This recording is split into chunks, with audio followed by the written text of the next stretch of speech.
Hi అండి, welcome to honey Godavari రుచులు.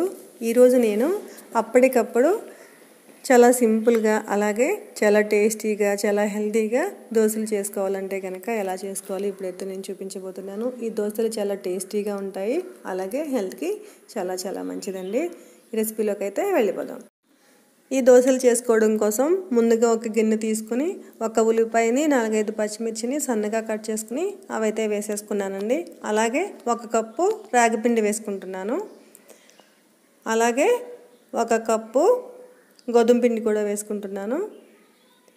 అదే కప్పుతోటి సగం వరకు వరిపిండి తీసుకుంటున్నానండి. టేస్ట్కి సరిపోను సాల్ట్ కూడా వేసుకుని ఒక్కసారి దీన్ని కలిపేసుకుంటే కనుక మనం పిండి కలుపుకునేటప్పుడు గడ్డలు ఫామ్ అయ్యే ఛాన్సెస్ తక్కువ ఉంటాయి. ఇలా ఉల్లిపాయలు కనుక ముందు వేసేసుకుని పిండి ముందు కలిపేసుకుంటే కనుక గడ్డ కట్టే ఛాన్సెస్ తక్కువ ఉంటాయి.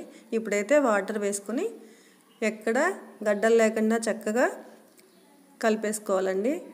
ఇలా మధ్య మధ్యలో వాటర్ యాడ్ చేసుకుంటూ కనుక కలిపేసుకుంటే ఎక్కడ కూడా గడ్డలు లేకుండా చక్కగా కలిసిపోతుంది. ఈ పిండి దోశల పిండి కంటే కొంచెం లూజ్గా ఉండాలండి. ఇలా ఉంటే కనుక దోశలు అనేవి పర్ఫెక్ట్గా వచ్చేస్తాయి. అలాగే ఈ పిండి ఒక 4-5 నిమిషాల కంటే ఎక్కువ నానితే దోశలు వేసుకునేటప్పుడు చుట్టుకుపోతాయి. కాబట్టి మనం దోశ వేసుకుందాము అనుకున్నప్పుడు అప్పటికప్పుడు కలిపేసుకుని వేసేసుకుంటే కనుక చుట్టుకుపోకుండా వస్తుంది. ఇలా ప్యాన్ హీట్ అయిన తర్వాత పిండి వేసుకుని నిదానంగా తిప్పుకుంటే కనుక దోశలు పాడవకుండా చక్కగా వచ్చేస్తాయండి. అలాగే కొంచెం వరిపిండి వేసాం కాబట్టి చుట్టుకుపోకుండా చక్కగా వచ్చేస్తాయి. ఇలా పైన ఆయిల్ వేసుకుని చక్కగా నిదానంగా సిమ్లో పెట్టుకుని 2 వైపులా కనుక వేపుకున్నామంటే చక్కగా టేస్టీగా వస్తాయండి ఇవి దోశలు. ఈ దోశలు వేసుకునేటప్పుడు దోశ పిండిలా కాకుండా కొంచెం స్లోగా కనుక తిప్పుకున్నామంటే కనుక ఎక్కడ పాడవకుండా చక్కగా వచ్చేస్తాయండి.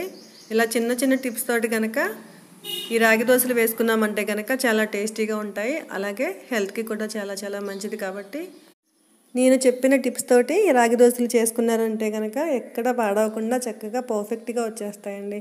అలాగే ఈ దోశల్లోకి చట్నీ కంటే కూడా అల్లం చట్నీ కానీ లేదంటే ఆవకాయ పచ్చడి అయితే కనుక సూపర్ టేస్ట్ ఉంటుందండి. మీరు కూడా ఒక్కసారి ట్రై చేయండి, ఎలా వచ్చిందో కామెంట్ చేయండి.